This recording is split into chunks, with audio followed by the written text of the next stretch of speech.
Yesterday, there were demonstrations all over New York. Pro-Hamas, remember, these are the people who barbarically slaughtered and raped. We basically handed over the universities to the worst elements in our world philosophically. Now the left dominates the universities. Now what do? Now you're stuck. I think we have so betrayed the principles of this country since 9/11, really. When Bush refused to blame Islam for 9/11. That's not what Islam is all about. Islam is peace. We should have declared Islam an enemy ideology, just like Nazis. The main thing that needs to be done today is ideological. I mean, that's where the battle has always been. That's where we failed. That's where we lost. I think the U.S. politically, economically is in decline. I just don't see where the future of the Republican Party is. I don't see where the future of the Democratic Party is. It really is unbelievably tragic that the most capitalist of all cities is now going to be voting in as somebody who's an explicit advocate of socialism. We came here to remake this state in the image of our people. This is going to be the real tragedy of the West, is that the alternative posited for wokeness is Christianity. And I don't think that leads to a good place. I think that leads to a dark place. Do you now just see it as an inevitability that we will end up where Western Europe is? I don't think I've ever felt worse.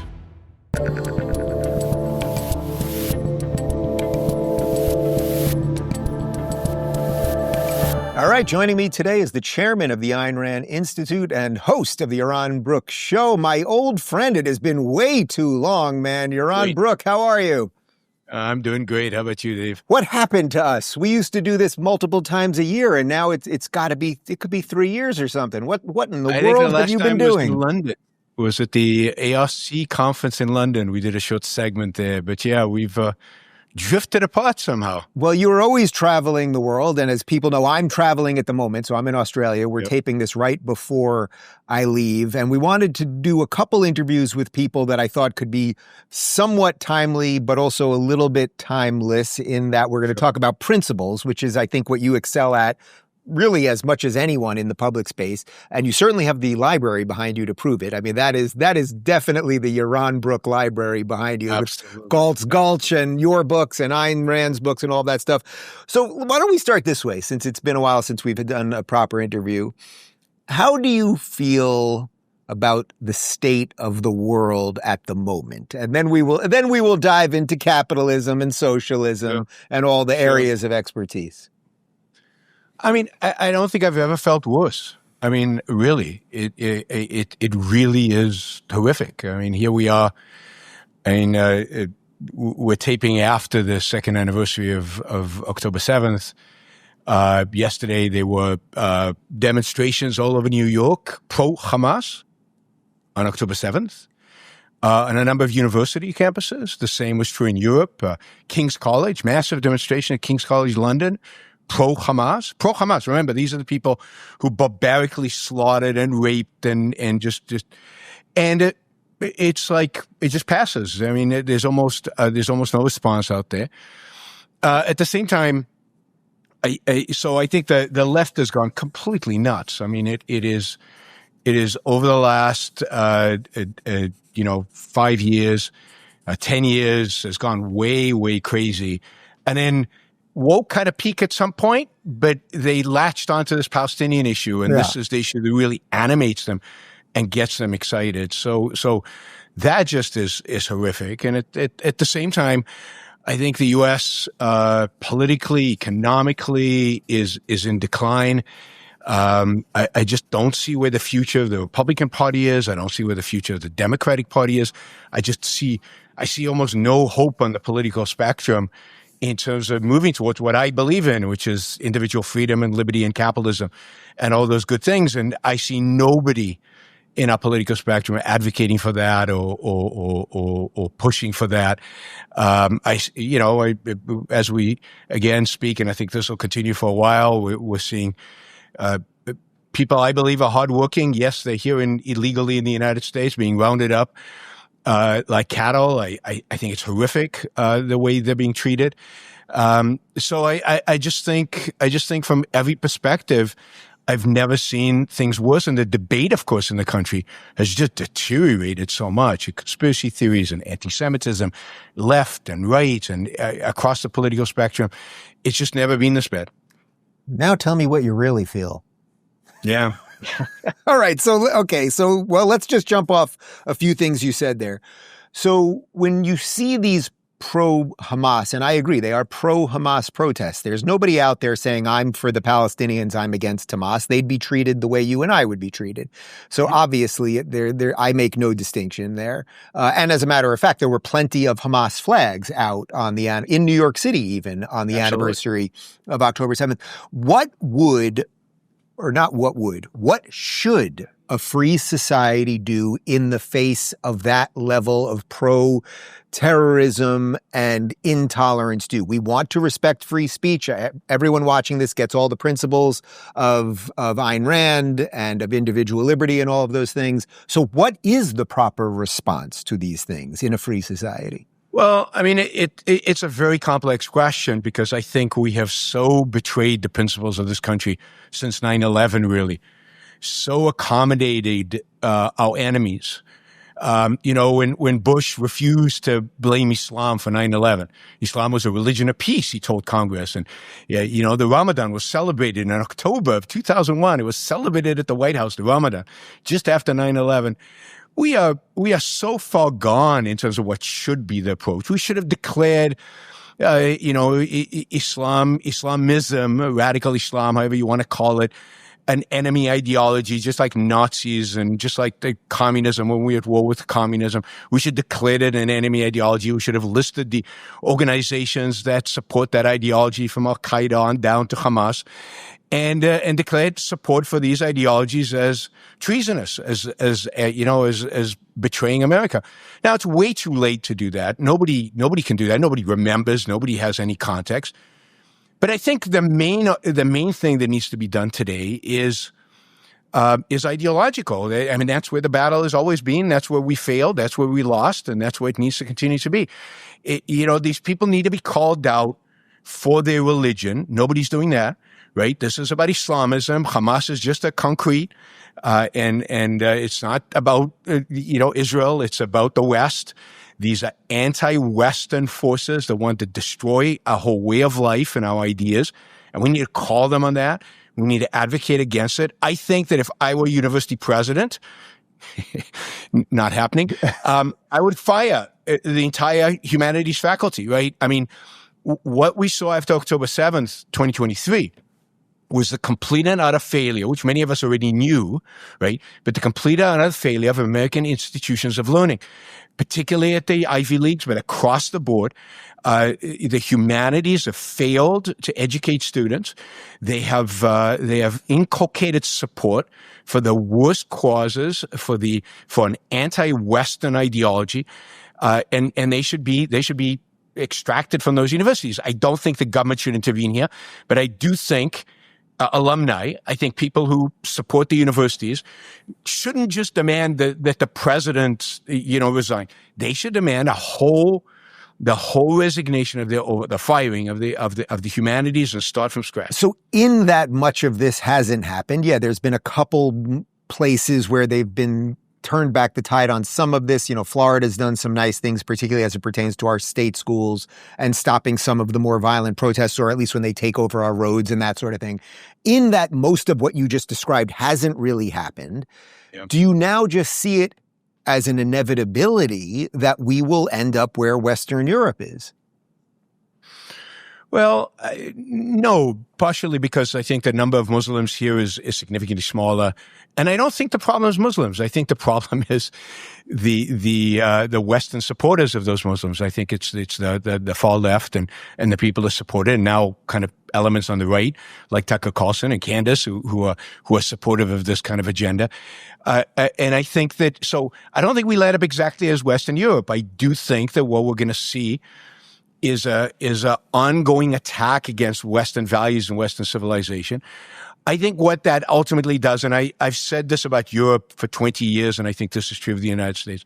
What ultimately that does, it awakens forces within Western culture, which are not good forces. Mm-hmm. It awakens, authoritarian forces that ultimately will rise and clean it up. Right? They will get rid of these people, but they won't get rid of these people in a nice way or in a way that we would be supportive of, because it will be in a way that all of our freedoms will be gone at the same time. So does that then tell you something very deep about just how humanity works over generations, that it sort of never self-corrects until it kind of has to be done in a way that maybe you wouldn't be thrilled about, that there is no stopgap from where we are at now to what you just described as sort of the scary thing, that there just won't be enough people that will wake up and do whatever it means, whatever that would be. And that maybe is just how it works for humanity. I mean, I don't believe it's how it works, but it certainly is how it's working, right? It's the reality that we face today. I still think this is fundamentally an ideological failure, fundamentally a failure of ideas, fundamentally a failure of education. And I think that the challenge has been that, and I've been a critic of those who've tried to defend the West for a long time. I don't think they have done have done a good enough job. I don't think we have gone to basic principles enough. I don't think we have gone to the core ideas. I think people are way too quick to compromise on those ideas and sell out. And we haven't, and this is true for 100 years, haven't viewed our universities as important enough. We basically handed over the universities to the worst elements in our world philosophically. We didn't view ideas as that important. So who cares what they teach in some of these departments? It turns out they're very important. It's what shapes the future. And by the time now the left dominates the universities, has for 50 years. Now what do you do? Now you're stuck. Now there are no easy solutions. Cryptocurrency isn't just the future, it's already reshaping the world of finance. And one of the leading companies in that transformation is Crypto.com, the trusted platform used by millions around the globe. Recently, Crypto.com partnered with Trump Media and Yorkville Acquisition Corporation in a major $6.4 billion initiative built around CRO, Crypto.com's native token. CRO powers fast, low-fee, decentralized finance, stalking rewards, and real-world benefits like cash back on everyday spending. This collaboration underscores how far digital assets have come and how platforms like Crypto.com are helping bring cryptocurrency into the mainstream economy. To learn more about Crypto.com and explore the future of digital finance, visit Crypto.com today. You mentioned that woke morphed. Should we have realized that it was going to morph? Even someone like me who's been on the front end of talking about this for years, and before we called it woke, it was identity politics and all of that stuff. I sort of felt that by Trump winning, that it wouldn't stop it. And of course it was going to change a little bit and it would never just get out of the institutions just like that. But I really did think we were going to have a period of a better bulwark against it. And yet it has morphed into this Palestinian jihad cause. Should we all have realized, should we have been yelling about that way earlier, or at least realized it way earlier? I think the realization should have been it was going to morph into something. It doesn't just disappear. And again, you were right. It might have gone unseen for a few months, but then showed itself in something. Something would have happened to bring it up, if not the Palestinian cause or the Hamas cause. But yeah, these ideas don't disappear. They're not. Look, woke ideology is not some superficial set of ideas. This is deep roots in a postmodern philosophy. It is taught. It's taught in a number of different courses. It is grounded in hundreds, if not thousands, of books. Whether we call it intersectionality or post-colonialism or all this stuff, it has a huge intellectual foundation. An intellectual foundation we haven't done enough to question and renounce and prove its falsehood. But we need to do that work. We need to do a lot more of that work rather than politically, because in politics, all you can do is act. It's action oriented. The ideas need to be done before you get to the politics. But look, these ideas dominate universities. I don't see how you get out of that, because you'd have to replace hundreds of professors. Every time Mamdani is running, and you've got his dad who's a professor, and you scratch a little bit on the surface, and there it is. There's the postmodernism, there's the postcolonialism. It's all there, and it's not unique. It's like, this is it. This is everywhere. This is what graduate students have been taught for 20, 30 years. This is, if you're going to get a PhD, this is what you had to mouth back to your professors in order to get that PhD, and now you teach new students. This is the system we put in place, and without a massive overhaul, and then even if you do overhaul it, you overhaul it in favor of what, right? What is the right that is objecting to woke? What is it proposing in its stead? And I think the big tragedy, and I think this is going to be the real tragedy of the West, is that the alternative posited for wokeness is Christianity. That is, the alternative is going to be religion. And I don't think that leads to a good place. I think that leads to a dark place. So is part of this that capitalism, because of the baked in idea that you will just succeed based on yourself, and you will have voluntary relationships, you will be busy with things that interest you, all of the great ideas of capitalism, is that the sort of allows for the same soft underbelly that liberalism seems to have, which is that there's a lot of good stuff there. But because once you're busy building something, you don't really pay that much attention to the fact that the inmates are running the asylum or the barbarians are at the gate. And that is what they used against us, that the capitalist was out there building great societies and not defending the gate. No, absolutely. The best people have gone into business. The real entrepreneurs, the real geniuses, the real brilliant people have created the modern world from a material perspective. The tragedy is that they're not armed intellectually with the ideas to defend the capitalism that they're engaged in. And then they also write these big checks to the universities, to the alma maters, and perpetuate the anti-capitalist mentality that these kids are gaining.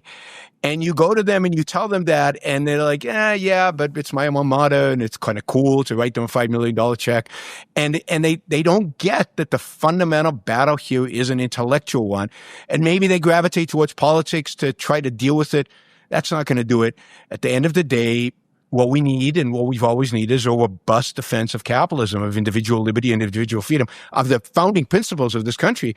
And that's what we haven't got. And that's what we still are desperate for. And until we have it, we're going to continue losing. So we're airing this interview, as we mentioned, probably about 2 weeks or so before the New York City mayoral election. By every account, Mamdani is going to win and win quite easily. Maybe there will be a miracle. Do you make a distinction when people call him a Democrat socialist or a Marxist or a communist? Do you think there's any meaningful distinction between any of these things at this point? And then we can get into the policies. Sure. I mean, I think there is. I mean, is he... Now, he might be a communist ideologically, he might believe in communism, the complete repudiation of private property, and everything is owned by the state or by the workers, however they want to frame it. He might be that. He's positioning himself as a socialist. He wants to open a grocery store, and the city will own a grocery store. He's not yet talking about shutting down all the other grocery stores and confiscating them and nationalizing them. He can't, right? He's going to be the mayor of New York City. He's going to have very limited powers. Very destructive. He can be very destructive, but he has limited powers. He's a socialist. He really does. He's antagonistic to private property, but he won't have the kind of powers to impose communism on us. And I think just calling him a communist or treating him like a communist is a mistake, because it sets it up for him to say, well, of course I'm not a communist. Look at da. But he is a socialist. He's really bad. And as we said, a big part of how you see his evil is in his approach again to Israel and to the Palestinian issue. I mean, that's a big part of his agenda, is globalize the Intifada, which basically means rape, pillage, slaughter, everywhere they want it. And it's a legitimization of violence on scale. He is going to be a disaster for New York. And people say maybe they should have it and then we'll learn. Mm-hmm. And it's like, God, I've heard this so many times over the decades, right? No, we don't learn. We don't learn from experience. If you want examples of the failure of socialism, just open your eyes, study a little bit of history. That doesn't convince people. So it really is unbelievably tragic that the most capitalist of all cities historically, the bastion of America, really, from an economic perspective, is now going to be voting in, and as somebody who's an explicit advocate of socialism. It's also so incredible, and I get it. They put ideology over truth, so I get where it's coming from. But, I heard him say a couple of weeks ago in an interview, he said, well, I won't be the first Democrat socialist mayor because we had David Dinkins. And it's like, dude, do you remember what David Dinkins did to that city? I remember it because my great-grandparents and my grandparents lived in the city at the time, and we basically stopped going to visit them, and they would come to visit us instead in the suburbs because it was a freaking nightmare in New York. Yeah, and go back to the 70s and when Democrats drove New York bankrupt, when it was a dog place, it was a horrible place to visit.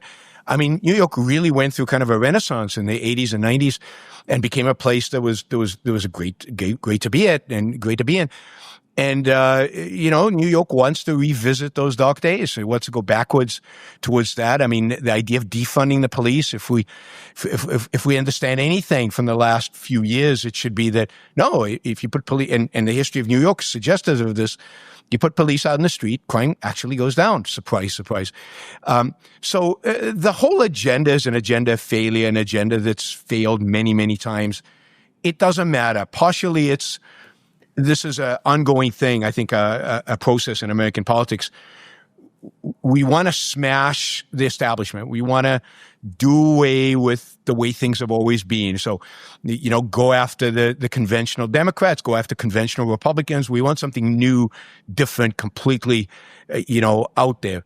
And the question is, what'll happen when they start suffering the consequences of all of that? Do you think this is also partially the difference between urban life and suburban life, in that people that live in cities seem to want more control over their lives? And and you can probably make a cogent argument why it might make sense. You might need some more regulation because people literally live on top of you.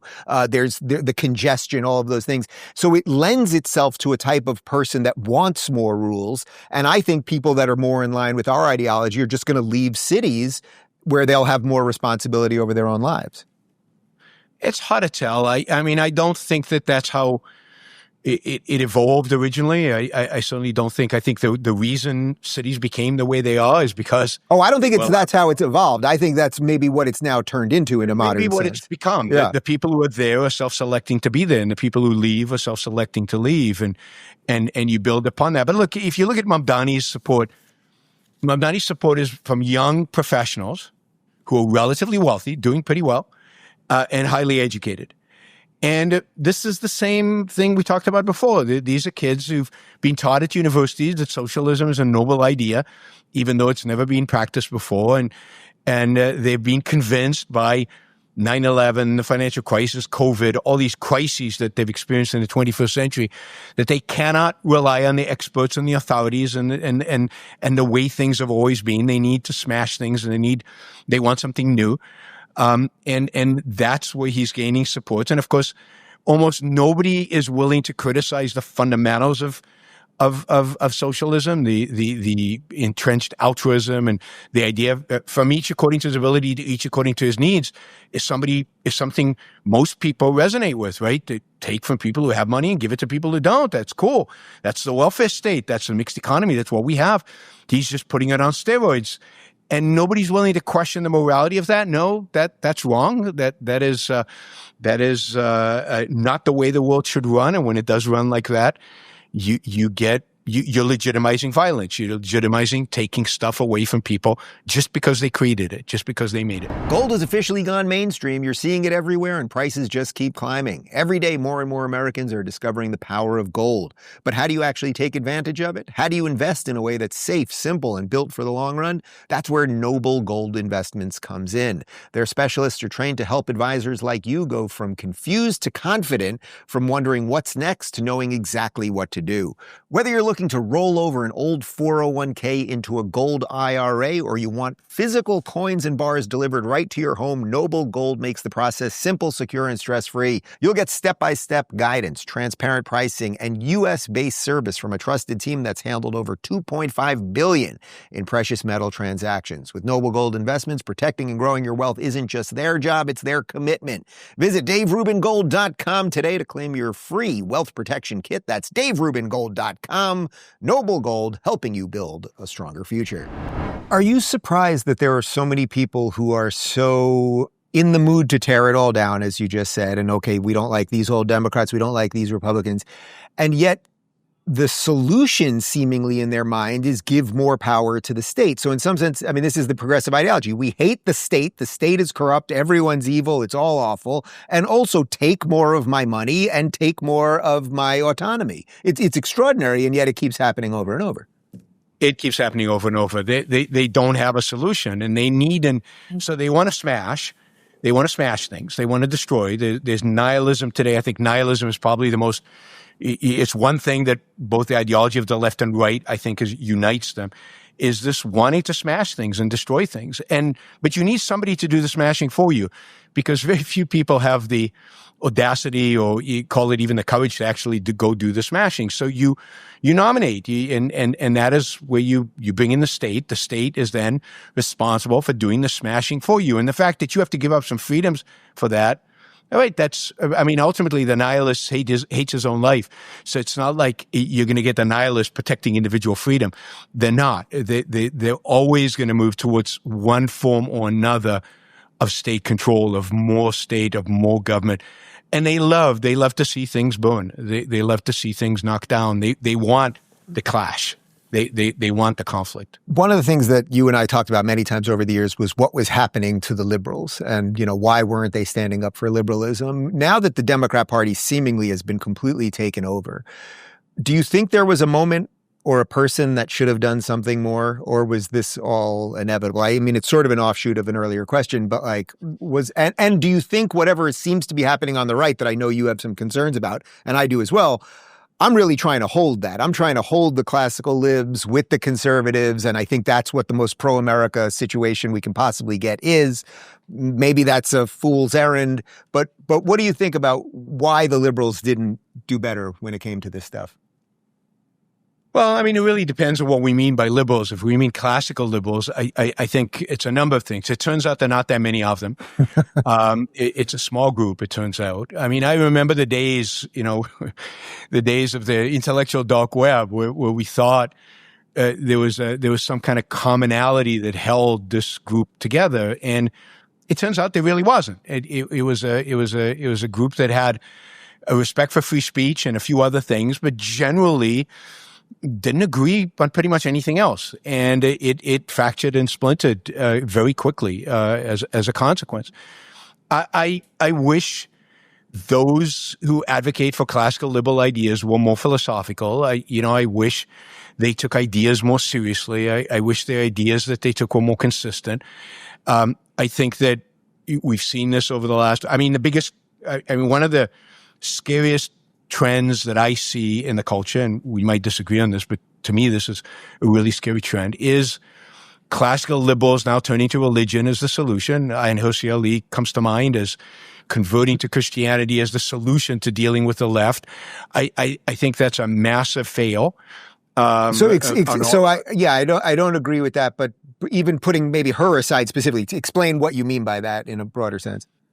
Well, I mean, the idea is that the left is clearly an enemy. The left is clearly, this obstacle to liberty and freedom. And we don't have, the opposition has no coherent set of ideas to oppose the left. And so therefore our response to it should be to go back to ideas that are associated with the West, Christianity primarily, religion, and base our defense of the West and defense of America on those religious ideas in combating the left. And that brings both personally in terms of finding meaning and purpose in life, and also politically in terms of combating woke and combating the entire ideology of postmodernism. And I think that is a massive mistake. I think this is part of the problem that we've seen over the last few years with the right. The solution cannot be the ideology that at the end of the day, this country and the Enlightenment kind of overturned. The United States was a product of Enlightenment thinking. It was a product of people holding reason above all else, and people advocating for individual liberty and individual freedom, and bring everything before reason was what I think they held. And to return to an era where there is something above reason, faith, in other words, I think is a disaster, and it's a disaster that's going to lead the West in a very bad direction. Where do you think our technological adolescence fits into this equation? In that, if logic and reason and arguing things, based on merit and all of those things, if that was the way to go and that was the lesson of the Enlightenment, that 20 years of social media and scrolling and bots and, algorithms and all of that was the direct polar opposite of all of those things. So in some sense, this was obvious. Yeah, but the reality is that we've had an educational system for 100 years, really since James Dewey, that has not taught kids how to think and how to use reason. It's taught them how to emote. I mean, the primary function of education in the United States for the last 100 years has been to socialize kids and to teach them how to work together and to feel and to connect with their emotions and to have opinions about things they know nothing about.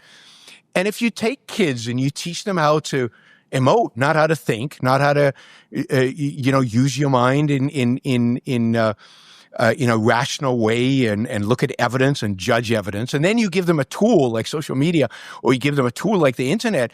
Yeah, their emotions now are overwhelmed, and they don't have the tools to deal with what is fact and what is not, what is reality and what is not. How do I judge? How do I go out there into the world and even evaluate what is true and what is not? What are the tools for doing that? And so our educational system has failed, and this is not a phenomenon of the last 20 years. This is a phenomena. Again, it's philosophy, it's ideas. This goes back to John Dewey. It goes to progressive education. We have, in many respects, the worst educational system in the world in the United States. I travel a lot to Europe and elsewhere, and the kids just know more. And they're better thinkers than most of the kids on our campuses. Now, it's not good anywhere in the world, but because we've exported these bad ideas to the rest of them. So I don't blame social media. Social media, I blame our schools. And, if you equip kids to deal with the flood of information, then they will know how to deal with it, and they'll produce something positive out of it, as some kids do. Not all kids are corrupted by this. So, to me, this is, again, an ideological, philosophical battle about how to teach, how to educate kids, how to get people to think for themselves. So in that, we've got, still 2.5 years, actually more than that, of Trump. What would you like to see him do that maybe could heal, to whatever extent he could heal any of this, or direct us properly, or get us out of this mess? What are 2 or 3 things that you would like from this administration that you're not seeing? Well, I mean, healing is the opposite of what he's doing. I mean, he's clearly not focused on healing. But if that were the focus, I mean, look, I think at the end of the day, this is all about education. I think one of the best things, maybe the best thing he's done is close down the Department of Education. I'm sad that a lot of the pieces were saved and just moved to other departments. I'd like to see that wholeheartedly. I'd like to see the government stop, for example, giving loans to education. Zero it out. Let kids go to bankers and convince bankers that their education is worthwhile funding and is worthwhile giving them a loan for. That would be a massive game changer. I'll also say that probably the most positive thing going out there, at the state level is the amount of school choice that is increasing, which I think is good. That is going to allow for innovation. Look, I think the whole approach of this administration goes counter to what I hold. So it's not one or two different things. I'd like to see a focus on freedom and liberty. I'd like to see a focus on individualism rather than on the various tribes that are now fighting over the crumbs in the United States. So what would you? What's like the biggest affront to you that this administration has done? Because to me, they've done almost everything that I think any administration can possibly do to fix this stuff. Maybe it isn't fixing it in the long term, the cultural rot, and that our cities are still going to go in a certain direction, all those things. I just don't know what else they can do, really. So, like, what is beyond that? You'd like more individual liberty, we all would, but what would be like the biggest? But I think they're making it worse, not better. I mean, I think that the way he talks about his political opponents, the approach to political opponents, I think is wrong. I think the approach to immigration is completely wrong. So I think that the whole approach is to elevate conflict. It's to elevate problems with no real solution. I would love somebody who could articulate an actual American solution to the problems that we face. But we're the opposite here, because I can't really think of anything this administration has done, with the exception of maybe shutting the Department of Education. Well, okay. So why don't we go through a few just to see where we? So to me, we've got control of the border. That is good. I sense we disagree on deportations, but you agree that having a border that's actually a border is better than what we had, right? Or maybe not. I don't want to put words in your mouth. Sure. No, I mean, I definitely think that what was going on during a portion of Biden administration's period was ridiculous. I mean, it was just mayhem on the border. It made no sense. But what you really need is comprehensive immigration reform. What you really need is a comprehensive solution to legalizing immigration and viewing immigrants as a positive, not a negative. I mean, the latest thing on H-1Bs is just an absurdity and incredibly destructive both to the debate and to the economy. The vilification of illegal immigrants is, I think, horrific. So, yeah, we got the border under control, but we don't have immigration under control. That is, we don't have a positive vision of a immigration system that is pro-American. And that's what we need, and that's what I don't see anybody articulating on. But don't you have to do that in steps? I mean, you have to get control of the border first. You have to kind of figure out who the criminal illegals are, and then you can... The Biden administration, the border was basically under control already. And the border was under control before Biden. I mean, the borders, I consider like a year or two of Biden where it was really insane at the border. That was nuts. That needed to be put under control. But beyond that, I think the issue is massively blown out of proportion. So, all right. So let's leave that one. Again, we don't have to agree on all these things. I'm just curious to see what the points of discrepancy are, obviously. So on something like the trade stuff, now I know you're definitely against tariffs. And in principle, I don't like tariffs. And trust me, I've watched enough videos of Thomas Sowell to understand tariffs. My general feeling is it seems to me we are getting fairer trade deals. So it was used as a point of leverage more than what they were doing with the tariffs specifically. But I sense you would disagree with that. Yeah, completely. I mean, we've gained nothing from the tariffs. I mean, really zero. If you look at agreement after agreement after agreement, we have taxed Americans at rates that are unthinkable as compared to what it was a year ago. And we've got almost nothing in return for taxing ourselves, which is kind of ironic. We've got almost nothing in return. That is, these countries have not opened up their border, opened up trade with the United States any more than it was opening up already.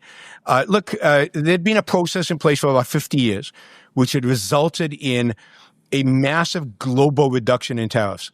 All over the world, tariffs were going down in dramatic fashion.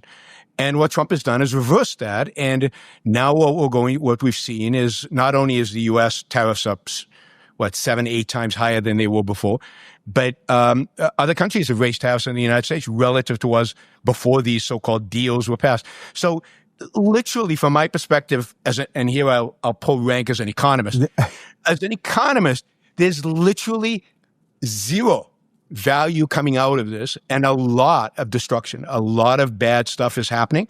It's not an accident that manufacturing is 7 months now seen a decline in employment and everything else. It's not an accident what's happening to soybean farmers. All of this consequences. There's literally nothing good that has come from tariffs. So when Trump is telling us that these deals are coming back and they are better than they were before, and that we're getting manufacturing jobs back here, and he's up there with all of these tech leaders and bank leaders telling us about the investments in America, is the argument that that's just not true, or you don't think any of it's going to work? Both. I think it's not true. Most of it's not true. Most of it's just a lie. And some of it won't work. It won't work. It can't work. It goes against everything we believe in economically. And look, you mentioned fair trade. Fair trade is a concept invented by the left a couple of decades ago to fight against free trade. And it was the idea that, look, you can't have free trade because, Mexico doesn't have labor regulations like we do and doesn't have environmental regulation. And we do need to impose those regulations on them so that we have fair trade. There's no such thing as fair trade. Trade is between individuals. And if I want to buy something from Mexico versus buying it from the United States, what is the government's business to step in and tax me for it? And I think it's destructive. It's destructive throughout. And again, the process which we had before these tariffs was actually reducing global tariffs all over the world and creating a relatively free trade world in which we live, which I believe was a good thing, not a bad thing. And I think the United States has benefited massively from the trade regime that existed before tariffs. And I think we will suffer massively because we've turned that over. And and that includes, all this complaining about the China shock and everything like that. The amount of bogus economics that I hear from, not from economists are pretty good on this, but from administration officials left and right, because this is where Bernie Sanders agrees with the administration. It's just unbelievable how much economic ignorance is out there. What do you make of the foreign policy stuff?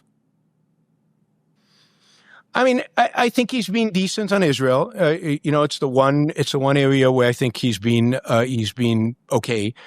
But look, I think he's been terrible with Putin. I mean, it's just Putin's humiliated him and time again, and he's made fun of him and belittled him. I think he's terrible on China. It looks like the U.S. is pivoting away from China and does not want to engage with China in any kind of confrontational way. I wouldn't be surprised if this administration basically turned its back on Taiwan. And the pivot now is internally and towards Latin America. And I'd be really happy to see Maduro go in Venezuela. That will make my day. I'm not sure the United States should be engaged in a war in order to do that. I generally like stepping away from NATO. I want the Europeans to take much more responsibility over that. So I think that's a good thing. But his behavior towards Putin, his behavior towards Xi, I was very critical of the way he dealt with the brutal dictator of North Korea his first time around. So it doesn't really surprise me that he has a much too positive view of dictators. Even Erdogan in Turkey.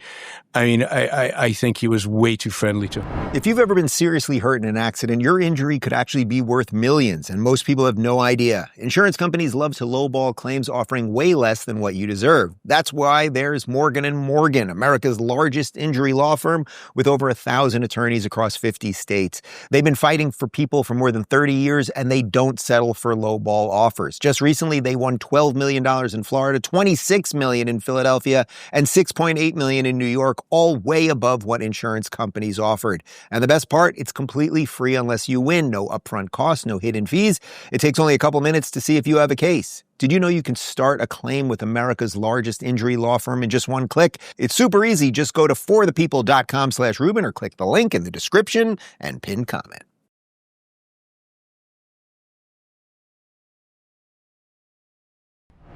What would sane China policy be like? Because I feel like that's part of something that we just don't talk about that much, that, maybe a certain set talks about, but it's not just like in the culture. What are we really doing with China? Yeah, first, we really need to know what we want, right? We really need to decide on a strategy. The United States should make it very clear. Are we set on defending Taiwan? If China invades Taiwan, are we going to defend Taiwan or not? And I'm open to either side of the argument on that one, but I'd like to see an actual debate and actual strategy around it. And then I think we definitely need to be in a position where, as China is becoming more militarized, as it's building more sophisticated weapons, we need to be positioned strategically to be able to defend ourselves. They obviously hack into our systems all the time. They're obviously aggressors where they think they can get away with it. There's no reason to believe that as they build up a military, they don't become aggressive vis-a-vis the United States. So we should really think about the technologies we export to them. And here's another Trump, right? He says, I won't send advanced chips to China unless NVIDIA gives me 15%, right? It's just mind-boggling. So you need a strategy and say, look, if we're not going to send them advanced chips, and there's a question whether that makes sense or not, because the chips somehow make it to China anyway, right? We sell them to UAE, right? And then the UAE sell them on to China. And then we need to start seriously thinking about our military, and is our military equipped, given modern warfare and given, for example, drones and what we're discovering of drone warfare? Is the American military today equipped to deal with China, where they can produce millions of drones a day? And we need an orientation and a rethinking of our entire strategy militarily to face the Chinese. And I'm not getting a sense that that's being done. So, all right, all of that stuff aside, now I'm going to ask you the final question, which will be the hardest question, and people can decide if they agree with you on some of these things or not. I want you to, well, it's not a question. It's a statement, I suppose. I'd like you to paint a positive vision for the future.